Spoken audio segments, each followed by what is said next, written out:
ਵਾਹਿਗੁਰੂ ਜੀ ਕਾ ਖਾਲਸਾ ਵਾਹਿਗੁਰੂ ਜੀ ਕੀ ਫਤਿਹ। ਬੱਚੇ ਅੱਜ ਆਪਾਂ ਨਿਊ ਚੈਪਟਰ ਕਰ ਰਹੇ ਹਾਂ ਜਿਹੜਾ ਕਿ ਬਿਜ਼ਨਸ ਇਨਵਾਇਰਮੈਂਟ ਹੈ।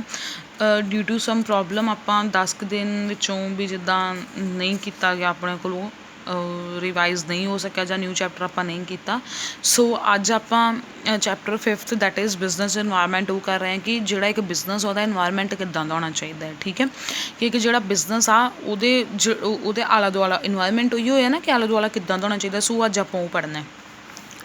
ਕਹਿੰਦਾ ਵਾ ਕਿ every business enterprise or organisation is a part of society. Obviously ਹਰ ਇੱਕ ਬਿਜ਼ਨਸ ਦਾ ਪਾਰਟ ਆ ਕਾਹਦਾ ਵਾ, ਸੁਸਾਇਟੀ ਦਾ। ਠੀਕ ਆ, ਸੁਸਾਇਟੀ ਦੇ ਵਿੱਚ ਹੀ ਬਿਜ਼ਨਸ ਬਣਦਾ ਹੈ। ਠੀਕ ਹੈ, in its existence working and success are also possible within the society and several factors present in the society affected. ਕਹਿੰਦਾ ਕਿ ਓਬਵੀਅਸਲੀ ਜੇ ਸੁਸਾਇਟੀ ਦੇ ਨਾਲ ਸੁਸਾਇਟੀ ਦੇ ਵਿੱਚ ਬਣਿਆ ਵਾ ਬਿਜ਼ਨਸ, ਤੇ ਇਹਦੀ ਸਕਸੈਸ ਵੀ ਕਿਹਦੇ ਉੱਤੇ ਡਿਪੈਂਡ ਕਰਦੀ ਆ, ਅਤੇ ਵਰਕਿੰਗ ਵੀ ਕਿਹਦੇ ਉੱਤੇ ਡਿਪੈਂਡ ਕਰਦੀ, ਉਹ ਸੁਸਾਇਟੀ ਉੱਤੇ। ਠੀਕ ਹੈ, ਕਿਉਂਕਿ ਜੇ ਲੋਕ ਜ਼ਿਆਦੀਆਂ ਚੀਜ਼ਾਂ ਬਾਏ ਕਰਨਗੇ, ਪਸੰਦ ਕਰਨਗੇ, ਤਾਂ ਓਬਵੀਅਸਲੀ ਬਿਜ਼ਨਸ ਸਕਸੈਸਫੁਲ ਹੋਊਗਾ।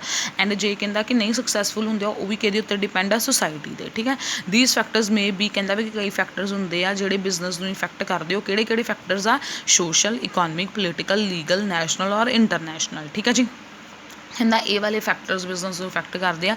ਸੋਸ਼ਲ ਦਾ ਮਤਲਬ ਹੁੰਦਾ ਵਾ ਜਿਹੜੇ ਕਸਟਮਸ ਜਿਹੜੇ ਆਪਣੇ ਜਿੱਦਾਂ ਕਹਿ ਦਿੰਦੇ ਆ ਕਿ ਜਿੱਦਾਂ ਕਿ ਮੁਸਲਮਾਨ ਕਹਿੰਦੇ ਆ ਕਿ ਅਸੀਂ ਵੀ ਮੀਟ ਨਹੀਂ ਖਾਣਾ, ਆਹ ਵਾਲੇ ਦਿਨਾਂ 'ਚ ਅਸੀਂ ਨਹੀਂ ਖਾਣਾ। ਦੈਟ ਮੀਨਸ ਕਿ ਉਹ ਵਾਲੇ ਸਿਸਟਮ 'ਚ ਤੁਹਾਡਾ ਬਿਜ਼ਨਸ ਇਫੈਕਟ ਹੁੰਦਾ। ਕਿੱਦਾਂ ਇਫੈਕਟ ਹੁੰਦਾ ਕਿ ਜਿਹਦਾ ਬਿਜ਼ਨਸ ਹੀ ਚਿਕਨ ਦਾ ਵਾ ਅਤੇ ਉਹਦਾ ਚਿਕਨ ਸੈੱਲ ਨਹੀਂ ਹੋਊਗਾ। ਜਿੱਦਾਂ ਫੋਰ ਐਗਜ਼ਾਮਪਲ ਲੋਕਡਾਊਨ ਦੇ ਵਿੱਚ ਲੋਕਾਂ ਨੇ ਘੱਟ ਚਿਕਨ ਖਾਧਾ ਸੀ ਪਹਿਲਾਂ। ਠੀਕ ਹੈ, ਤਾਂ ਉਹਦੇ ਨਾਲ ਕੀ ਹੋ ਗਿਆ ਸੀ? ਸੋਸ਼ਲ ਹੋ ਗਿਆ ਇਫੈਕਟ। ਕੀ ਪਿਆ? ਸੋਸ਼ਲ ਇਫੈਕਟ ਪਿਆ। ਠੀਕ ਹੈ, ਇਕੋਨਮਿਕ ਦਾ ਮਤਲਬ ਹੁੰਦਾ ਵਾ ਜਿਹੜਾ ਪੈਸੇ ਦੇ ਨਾਲ ਰਿਲੇਟਡ ਹੋਵੇ। ਪੋਲੀਟੀਕਲ ਦਾ ਤੁਹਾਨੂੰ ਵੀ ਪਤਾ, ਪੋਲੀਟੀਕਲ ਦਾ ਮਤਲਬ ਹੁੰਦਾ ਵਾ ਜਿਹੜਾ ਸਰਕਾਰਾਂ ਚੇਂਜ ਲਿਆਉਂਦੀਆਂ। ਲੀਗਲ ਦਾ ਮਤਲਬ ਹੁੰਦਾ ਵਾ ਓਵਰਆਲ ਵਰਲਡ ਦੇ ਵਿੱਚ ਜਿਹੜਾ ਹੁੰਦਾ। ਨੈਸ਼ਨਲ ਔਰ ਇੰਟਰਨੈਸ਼ਨਲ, ਤੁਹਾਨੂੰ ਪਤਾ ਨੈਸ਼ਨਲ ਦਾ ਮਤਲਬ ਜੋ ਆਪਣੀ ਕੰਟਰੀ ਦੇ ਵਿੱਚ ਹੁੰਦਾ, ਇੰਟਰਨੈਸ਼ਨਲ ਦਾ ਮਤਲਬ ਜੋ ਆਪਣੀ ਕੰਟਰੀ ਤੋਂ ਆਊਟਸਾਈਡ ਕੰਟਰੀਜ਼ ਕਰਦੀਆਂ। ਫੋਰ ਐਗਜ਼ਾਮਪਲ ਚਾਈਨਾ 'ਚ ਜੇ ਕਰੋਨਾ ਆਇਆ ਸੀ ਅਤੇ ਉਹਨੇ ਸਾਰੇ ਵਰਲਡ ਨੂੰ ਇਫੈਕਟ ਕਰਤਾ।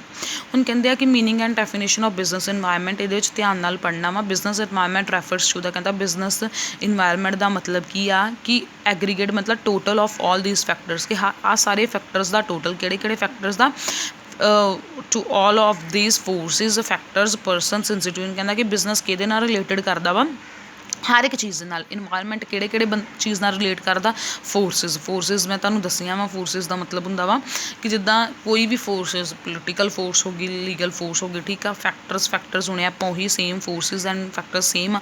ਪਰਸਨਸ ਕਿਸੇ ਟਾਈਮ ਇਹ ਹੁੰਦਾ ਵਾ ਕਿ ਤੁਹਾਡਾ ਜਿਹੜਾ ਬਿਜ਼ਨਸ ਆ ਉਹ ਇੱਕ ਪਰਸਨ ਦੇ ਨਾਲ ਵੀ ਇਫੈਕਟ ਕਰ ਦਿੰਦਾ। ਤੁਹਾਡਾ ਜਿਹੜਾ ਮੈਨੇਜਰ ਉਹ ਵਧੀਆ ਨਹੀਂ ਪਰਫੋਰਮ ਕਰਨ ਦਿਆ। ਠੀਕ ਹੈ, ਇੰਸਟੀਟਿਊਸ਼ਨ ਦਾ ਨਾਂ ਹੀ ਬੜਾ ਮਾੜਾ ਵਾ। ਜਿੱਦਾਂ ਫੋਰ ਐਗਜ਼ਾਮਪਲ ਕਈ ਆਰਗੇਨਾਈਜੇਸ਼ਨਸ ਦੇ ਵਿੱਚ ਆਪਾਂ ਸਕੂਲ ਦੇ ਵਿੱਚ ਬੱਚਿਆਂ ਨੂੰ ਨਹੀਂ ਪੜ੍ਹਾਉਣਾ ਚਾਹੁੰਦੇ, ਆਪਾਂ ਕਹਿੰਦੇ ਕਿ ਉਹ ਨਹੀਂ ਪੜ੍ਹਾਉਂਦੇ ਵਧੀਆ। ਠੀਕ ਆ, ਆਰਗੇਨਾਈਜੇਸ਼ਨਸ, ਰੂਲਸ, ਪੋਲਿਸੀਜ਼, ਲਾਜ਼। ਕਹਿੰਦੇ ਕਿ ਇਹ ਵਾਲੀਆਂ ਸਾਰੀਆਂ ਚੀਜ਼ਾਂ ਜਦੋਂ ਆਪਾਂ ਨੂੰ ਟੋਟਲ ਕਰ ਲਈਦਾ, ਉਹਨੂੰ ਆਪਾਂ ਕੀ ਕਹਿ ਦਿੰਦੇ? ਬਿਜ਼ਨਸ ਇਨਵਾਇਰਮੈਂਟ ਵਿਚ are beyond the control of the business enterprise but have multidimensional effects on its existence, working and success. ਕਹਿੰਦਾ ਵਾ ਕਿ ਇਹ ਸਾਰੀਆਂ ਚੀਜ਼ਾਂ ਪਰਸਨ ਹੋ ਗਿਆ, ਇੰਸਟੀਟਿਊਸ਼ਨ ਹੋ ਗਿਆ, ਫੋਰਸਿਸ ਹੋ ਗਈਆਂ, ਫੈਕਟਰਸ ਹੋ ਗਈਆਂ, ਸਾਰੀਆਂ ਕਿਹਨੂੰ ਰਿਲੇਟ ਕਰਦੀਆਂ ਵਾ? ਇਨਵਾਇਰਮੈਂਟ ਨੂੰ, ਬਿਜ਼ਨਸ ਇਨਵਾਇਰਮੈਂਟ ਨੂੰ ਰਿਲੇਟ ਕਰਦੀਆਂ ਵਾ। ਅਤੇ ਕਹਿੰਦੇ ਇਹ ਵਾਲੀਆਂ ਚੀਜ਼ਾਂ ਜਿਹੜੀਆਂ ਵਾ, ਜਿਹੜਾ ਇੱਕ ਬਿਜ਼ਨਸ ਆ ਉਹਦੇ ਕੰਟਰੋਲ ਤੋਂ ਬਾਹਰ ਹੁੰਦੀਆਂ। ਜੇ ਬਿਜ਼ਨਸ ਦੇ ਕੰਟਰੋਲ 'ਚ ਇਹ ਚੀਜ਼ਾਂ ਹੋਣ ਤਾਂ ਬਿਜ਼ਨਸ ਹਮੇਸ਼ਾ ਸਕਸੈਸਫੁਲ ਹੋਵੇ। ਫੋਰ ਐਗਜ਼ਾਮਪਲ ਜਿੱਦਾਂ ਪਹਿਲਾਂ GST ਲੱਗ ਗਈ ਸੀ, ਉਹ ਸਰਕਾਰ ਨੇ ਲਾਈ, ਉਹ ਬਿਜ਼ਨਸ ਦੇ ਕੰਟਰੋਲ 'ਚ ਨਹੀਂ ਸੀ। ਕਈ ਬਿਜ਼ਨਸ ਡੁੱਬ ਗਏ ਉਹਦਾ ਕਰਕੇ। ਹੁਣ ਜਿੱਦਾਂ ਕਰੋਨਾ ਆ ਗਿਆ, ਕਰੋਨੇ ਦੇ ਨਾਲ ਇਹ ਹੋਇਆ ਕਿ ਬਿਜ਼ਨਸ ਨੂੰ ਜੋ ਬਿਜ਼ਨਸ ਨੇ ਸੋਚਿਆ ਸੀ ਉਹ ਚੀਜ਼ਾਂ ਪੋਸੀਬਲ ਨਹੀਂ ਹੋਈਆਂ। ਜਦੋਂ ਉਹ ਚੀਜ਼ਾਂ ਪੋਸੀਬਲ ਨਹੀਂ ਹੋਈਆਂ ਤਾਂ ਉਹਨਾਂ ਦੇ ਨਾਲ ਕੀ ਹੋ ਗਿਆ?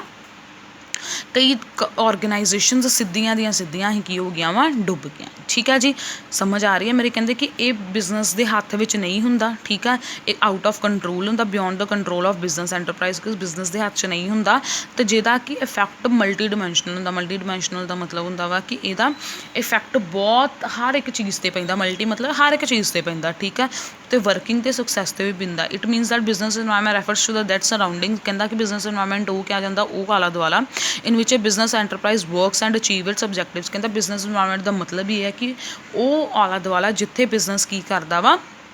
ਅਚੀਵ ਕਰਦਾ ਵਾ, ਵਰਕ ਕਰਦਾ ਵਾ ਅਤੇ ਵਰਕਿੰਗ ਕਰਦਾ ਆਪਣੇ, ਤੋਂ ਉੱਥੇ ਸਕਸੈਸਫੁਲ ਹੁੰਦਾ। ਠੀਕ ਹੈ, as a scholar has said if organisation is subtracted from universe whatever will be left will be called business environment of that organisation. ਆਹ ਕਰਨ ਦੀ ਤੁਹਾਨੂੰ ਕੋਈ ਲੋੜ ਨਹੀਂ ਹੈਗੀ। ਠੀਕ ਹੈ, ਹੁਣ ਜੇ ਆਪਾਂ ਉਹਦੀ ਸਿੰਪਲ ਡੈਫੀਨੇਸ਼ਨ ਕਰਨੀ, ਉਹੀ ਗੱਲ ਆ। ਕਹਿੰਦਾ ਕਿ ਸਾਰੇ ਟੋਟਲ ਚੀਜ਼ਾਂ ਜਿਹੜੀਆਂ ਕਿਹੜੀਆਂ ਕੰਡੀਸ਼ਨਸ ਈਵੈਂਟਸ ਪਰਸਨਸ ਤੁਸੀਂ ਆਹੀ ਚੀਜ਼ ਲੈਦੇ ਇੰਸਟੀਟਿਊਸ਼ਨਸ ਅਤੇ ਲਾਜ਼ ਆ ਰੂਲਸ ਆ ਜਿਹੜੀਆਂ ਚੀਜ਼ਾਂ ਇਫੈਕਟ ਕਰਦੀਆਂ ਬਿਜ਼ਨਸ ਨੂੰ ਰੂਲਸ ਵੀ ਇਫੈਕਟ ਕਰਦੇ ਆ ਲਾਜ਼ ਵੀ ਇਫੈਕਟ ਕਰਦੇ ਆ ਜਿਹਦੇ ਨਾਲ ਬਿਜ਼ਨਸ ਕੀ ਹੋ ਜਾਂਦਾ ਵਾ ਜਿਹਦੇ ਨਾਲ ਆਊਟ ਆਫ ਕੰਟਰੋਲ ਹੁੰਦੀਆਂ ਸਾਰੀਆਂ ਚੀਜ਼ਾਂ ਬਿਜ਼ਨਸ ਤੋਂ ਅਤੇ ਜਿਹਦੇ ਨਾਲ ਬਿਜ਼ਨਸ ਕੀ ਹੁੰਦਾ ਇਫੈਕਟ ਹੁੰਦਾ ਉਹਨੂੰ ਆਪਾਂ ਕੀ ਕਹਿ ਦਿੰਦੇ ਬਿਜ਼ਨਸ ਇਨਵਾਇਰਮੈਂਟ ਠੀਕ ਆ ਜੀ।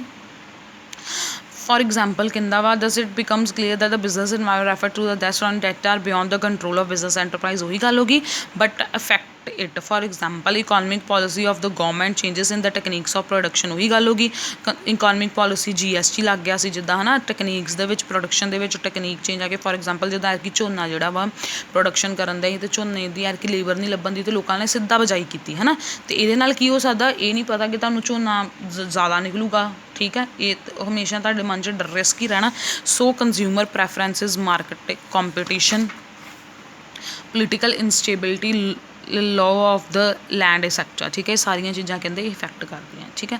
ਹੁਣ ਨੇਚਰ ਔਰ ਕਰੈਕਟਰਿਸਟਿਕਸ ਆਫ ਬਿਜ਼ਨਸ ਇਨਵਾਇਰਮੈਂਟ ਕਿਹੜੇ ਨੇਚਰਸ ਆ ਅਤੇ ਕਰੈਕਟਰਿਸਟਿਕਸ ਆਫ ਬਿਜ਼ਨਸ ਇਨਵਾਇਰਮੈਂਟ ਆ first of all N aggregate of external factors and forces ਉਹੀ ਗੱਲ ਹੋ ਗਈ ਆਪਾਂ ਹੁਣੇ ਭਰ ਚੁੱਕੇ ਹਾਂ ਨਾ ਕਿ ਬਿਜ਼ਨਸ ਕਿਹੜੀਆਂ ਚੀਜ਼ਾਂ ਨਾਲ ਇਫੈਕਟ ਕਰਦਾ ਵਾ external factors and forces external factors ਕਿਹੜੇ ਹੁੰਦੇ ਆ ਜਿੱਦਾਂ ਦੇਖੋ political environment social environment legal environment ਠੀਕ ਆ ਇਹ ਸਾਰੀਆਂ ਚੀਜ਼ਾਂ ਨਾਲ ਬਿਜ਼ਨਸ ਇਫੈਕਟ ਕਰਦਾ ਠੀਕ ਆ blend of specific and general factors and forces ਕਹਿੰਦਾ ਬਿਜ਼ਨਸ ਇਨਵਾਇਰਮੈਂਟ ਇੱਕ blend of both specific and general factors specific ਅਤੇ ਜਨਰਲ ਫੈਕਟਰਸ ਆ ਸਪੈਸੀਫਿਕ ਦੇ ਵਿੱਚ ਕਿਹੜੇ ਆ ਜਾਂਦੇ ਆ ਕਿ ਜਦੋਂ ਬਿਜ਼ਨਸ ਡਾਇਰੈਕਟਲੀ ਇੱਕ ਓਨਲੀ ਵਨ ਆਰਗੇਨਾਈਜੇਸ਼ਨ ਜਦੋਂ ਕਿ ਉਹ ਇਨਵਾਇਰਮੈਂਟ ਸਿਰਫ ਇੱਕ ਆਰਗੇਨਾਈਜੇਸ਼ਨ ਨੂੰ ਇਫੈਕਟ ਕਰਦਾ ਉਹਨੂੰ ਆਪਾਂ ਕੀ ਕਹਿ ਦਿੰਦੇ ਹਾਂ ਸਪੈਸੀਫਿਕ ਉਹਨੂੰ ਆਪਾਂ ਕੀ ਕਹਿ ਦਿੰਦੇ ਹਾਂ ਸਪੈਸੀਫਿਕ ਫੈਕਟਰਸ ਕਿ ਜਦੋਂ ਸਿਰਫ ਇੱਕੋ ਆਰਗੇਨਾਈਜੇਸ਼ਨ ਨੂੰ ਇਫੈਕਟ ਕਰਦਾ ਜਰਨਲ ਦੇ ਵਿੱਚ ਹੁੰਦਾ ਜਦੋਂ ਸਾਰੀਆਂ ਆਰਗੇਨਾਈਜੇਸ਼ਨਸ ਨੂੰ ਇਫੈਕਟ ਕਰਦਾ ਵਾ ਜਿਹੜਾ ਇਨਵਾਇਰਮੈਂਟ ਸਾਰੀਆਂ ਆਰਗੇਨਾਈਜੇਸ਼ਨਸ ਨੂੰ ਇਫੈਕਟ ਕਰਦਾ ਉਹਨੂੰ ਆਪਾਂ ਕੀ ਕਹਿ ਦਿੰਦੇ ਹਾਂ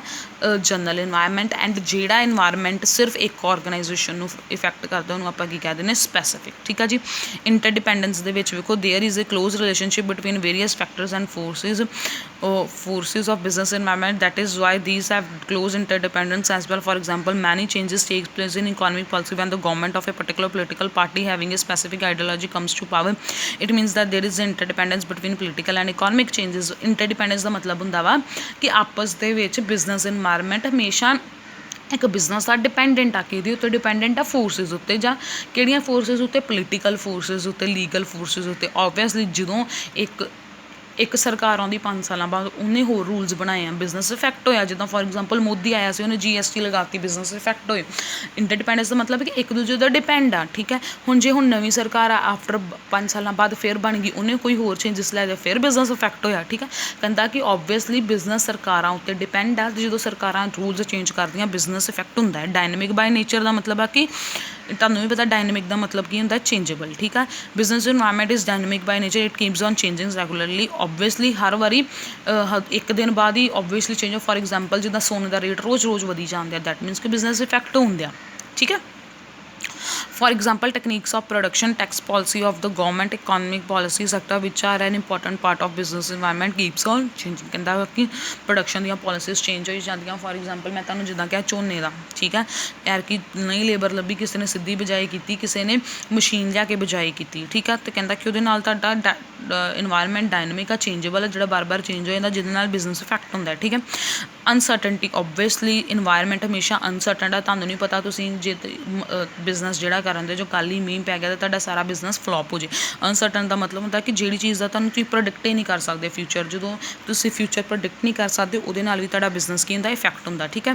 complicated business environment is a blend of several distinct factors and forces all these factors and forces are interdependent dynamic and uncertain ਉਹੀ ਗੱਲ ਹੋ ਗਈ ਨਾ ਕਹਿੰਦਾ ਕਿ ਸਾਰੀਆਂ ਚੀਜ਼ਾਂ ਇੱਕ ਦੂਜੇ 'ਤੇ ਡਿਪੈਂਡ ਆ ਬਿਜ਼ਨਸ ਇਨਵਾਇਰਮੈਂਟ ਆ ਡਿਪੈਂਡ ਆ ਬਿਜ਼ਨਸ ਡਿਪੈਂਡ ਆ ਕਿਹਦੇ ਉੱਤੇ ਲੀਗਲ ਫੋਰਸਿਸ ਉੱਤੇ ਹੈ ਨਾ ਪੋਲੀਟੀਕਲ ਫੋਰਸਿਸ ਉੱਤੇ ਰੂਲਸ ਐਂਡ ਰੈਗੂਲੇਸ਼ਨਸ ਦੇ ਅਤੇ ਜਦੋਂ ਇੱਕ ਦੂਜੇ ਉੱਤੇ ਡਿਪੈਂਡ ਆ ਅਤੇ ਉਹਦੇ ਨਾਲ ਕੀ ਹੋ ਜਾਂਦਾ ਵਾ ਸਾਰੀਆਂ ਬਿਜ਼ਨਸ ਇੱਕ ਕੰਪਲੀਕੇਟਡ ਹੋ ਜਾਂਦਾ ਵਾ ਕਿ ਬਿਜ਼ਨਸ ਨੂੰ ਇਹ ਹੁੰਦਾ ਵਾ ਕਿ ਮੈਂ ਕਿਹੜੀ ਪੋਲਿਸੀ ਲਾਵਾਂ ਤਾਂ ਜੋ ਮੈਨੂੰ ਵੱਧ ਤੋਂ ਵੱਧ ਪ੍ਰੋਫਿਟ ਹੋਵੇ। ਸੋ ਇੱਕ ਬਿਜ਼ਨਸ ਕੀ ਕੰਪਲੀਕੇਟਡ ਸਿਚੁਏਸ਼ਨ ਆ ਜਿਹਦੇ ਨਾਲ ਕਿ ਇਨਵਾਇਰਮੈਂਟ ਜਦੋਂ ਚੇਂਜ ਹੁੰਦਾ ਬਿਜ਼ਨਸ ਕੰਪਲੀਕੇਟਡ ਹੋ ਜਾਂਦਾ ਠੀਕ ਹੈ। Relatively business environment has the quality of relatively difference from time to time from country to country I mean from region to region for example there is a lot of difference difference in business environment of India and China. Relatively ਦਾ relativity ਦਾ ਮਤਲਬ ਹੁੰਦਾ ਵਾ ਕਿ business environment ਆ ਕਿ ਇੱਕ ਦੂਜੇ ਤੋਂ ਡਿਫਰੈਂਟ ਆ। ਡਿਫਰੈਂਟ ਦਾ ਮਤਲਬ ਇੱਕ ਕੰਟਰੀ ਇੱਕ ਟਾਈਮ ਤੋਂ ਦੇਖੋ ਅੱਜ ਹੀ ਜੋ ਇਨਵਾਇਰਮੈਂਟ ਆ ਉਹ ਕੱਲ੍ਹ ਡਿਫਰੈਂਟ ਹੋਊਗਾ। ਅੱਜ ਜੇ ਮੀਂਹ ਪੈਂਦਾ ਕੱਲ੍ਹ ਨਹੀਂ ਮੀਂਹ ਪੈਂਦਾ, ਠੀਕ ਆ। ਇੱਕ ਕੰਟਰੀ ਤੋਂ ਦੂਜੀ ਕੰਟਰੀ 'ਚ ਵੀ ਡਿਫਰੈਂਟ ਹੁੰਦਾ, ਇੱਕ ਰੀਜਨ ਤੋਂ ਦੂਜੇ ਰੀਜਨ 'ਚ ਵੀ ਡਿਫਰੈਂਟ ਹੁੰਦਾ, ਠੀਕ ਆ। ਫੋਰ ਐਗਜ਼ਾਮਪਲ ਜਿੱਦਾਂ ਮੈਂ ਤੁਹਾਨੂੰ ਦੱਸਾਂ ਕਈ ਸਟੇਟ ਦੇ ਵਿੱਚ ਇੰਡੀਆ ਦੇ ਵਿੱਚ ਕਿਤੇ ਜਿਹੜੇ ਪਿਆਜ਼ ਆ ਉਹ ਨਹੀਂ ਉੱਗਦੇ ਜਾਂ ਝੋਨਾ ਨਹੀਂ ਉੱਗਦਾ, ਅਤੇ ਕਈ ਸਟੇਟਸ ਦੇ ਵਿੱਚ ਪਿਆਜ਼ ਉੱਗਦੇ ਆ ਅਤੇ ਝੋਨਾ ਵੀ ਉੱਗਦਾ ਵਾ, ਠੀਕ ਆ। ਦੈਟ ਮੀਨਸ ਕੀ ਆ ਕਿ ਇਨਵਾਇਰਮੈਂਟ ਆ ਨਾ, ਇਨਵਾਇਰਮੈਂਟ ਆ ਕਿ ਇੱਦਾਂ ਦੀਆਂ ਸਿਚੁਏਸ਼ਨਸ ਹੁਣ ਆਪਣੀ ਕੰਟਰੀ ਆਪਣੇ ਪੰਜਾਬ ਦੇ ਵਿੱਚ ਇਹ ਆ ਵੀ ਕਣਕ ਝੋਨਾ ਬਹੁਤ ਜ਼ਿਆਦਾ ਹੁੰਦਾ ਹੈ, ਆਪਣੀ ਧਰਤੀ ਇੱਦਾਂ ਦੀ ਹੈ, ਠੀਕ ਹੈ। ਬਟ ਕਈ ਸਟੇਟਸ ਦੇ ਵਿੱਚ ਇਹ ਚੀਜ਼ ਨਹੀਂ ਹੁੰਦੀ, ਸਮਝ ਆ ਰਹੀ ਆ। ਸੋ ਕਹਿੰਦਾ ਕਿ ਬਿਜ਼ਨਸ ਹਮੇਸ਼ਾ ਇੱਕ ਦੂਜੇ ਨਾਲੋਂ ਸੇਮ ਨਹੀਂ ਹੁੰਦਾ, ਡਿਫਰੈਂਟ ਹੁੰਦਾ। ਫੋਰ ਐਗਜ਼ਾਮਪਲ ਕਹਿੰਦਾ ਕਿ ਚਾਈਨਾ ਦੇ ਵਿੱਚ ਵੱਖ ਕੰਡੀਸ਼ਨਸ ਆ, ਇੰਡੀਆ ਦੇ ਵਿੱਚ ਵੱਖ ਕੰਡੀਸ਼ਨਸ ਆ, ਠੀਕ ਆ। Challenges as well opportunities. Obviously business ਜਦੋਂ ਆਪਾਂ ਇੱਕ ਬਿਜ਼ਨਸ ਕਰਨ ਦੇ ਇਹੋ ਜਿਹੇ ਇਨਵਾਇਰਮੈਂਟ ਦੇ ਵਿੱਚ ਕਿ ਜਿਹੜਾ ਹਮੇਸ਼ਾ ਚੈਲੰਜਿੰਗ ਆ। ਚੈਲੰਜਿੰਗ ਦਾ ਮਤਲਬ ਆ ਕਿ ਤੁਹਾਨੂੰ ਹਮੇਸ਼ਾ ਚੈਲੰਜ ਅਸੈਪਟ ਕਰਨੇ ਪੈਣਗੇ, ਅਤੇ ਜੋ ਚੈਲੰਜ ਅਸੈਪਟ ਕਰਦੇ ਜੋ ਤੁਹਾਡੇ ਕੋਲ ਵੱਖ-ਵੱਖ ਤਰ੍ਹਾਂ ਦੀਆਂ ਓਪਰਚੁਨਿਟੀਜ਼ ਆਉਣਗੀਆਂ। ਓਪਰਚੁਨਿਟੀਜ਼ ਦਾ ਮਤਲਬ ਹੁੰਦਾ ਕਿ ਤੁਸੀਂ ਕਿਸੇ ਵੇਲੇ ਜੇ ਉਹ ਚੀਜ਼ ਲਾਗੂ ਕਰ ਦੋਗੇ, ਤੁਹਾਡੇ ਕੋਲ ਕੋਈ ਪ੍ਰੋਬਲਮ ਆਈ ਆ, ਤੁਸੀਂ ਉਹ ਚੀਜ਼ ਲਾਗੂ ਕਰਤੀ ਜਿਹੜੀ ਤੁਸੀਂ ਸੋਚੀ ਸੀ, ਤਾਂ ਉਹ ਤੁਹਾਡੀ ਸਕਸੈਸਫੁਲ ਹੋ ਗਈ। ਦੈਟ ਮੀਨਸ ਤੁਹਾਡੇ ਕੋਲ ਓਪਰਚੁਨਿਟੀ ਵੀ ਹੋ ਗਈ ਵੀ ਜੇ ਆਹ ਚੀਜ਼ ਲਾਗੂ ਕੀਤੀ ਤਾਂ ਸਾਡੇ ਕੋਲੋਂ ਬਿਜ਼ਨਸ ਨੂੰ ਵੱਧ ਸਕਸੈਸਫੁਲ ਹੋਇਆ ਬਿਜ਼ਨਸ।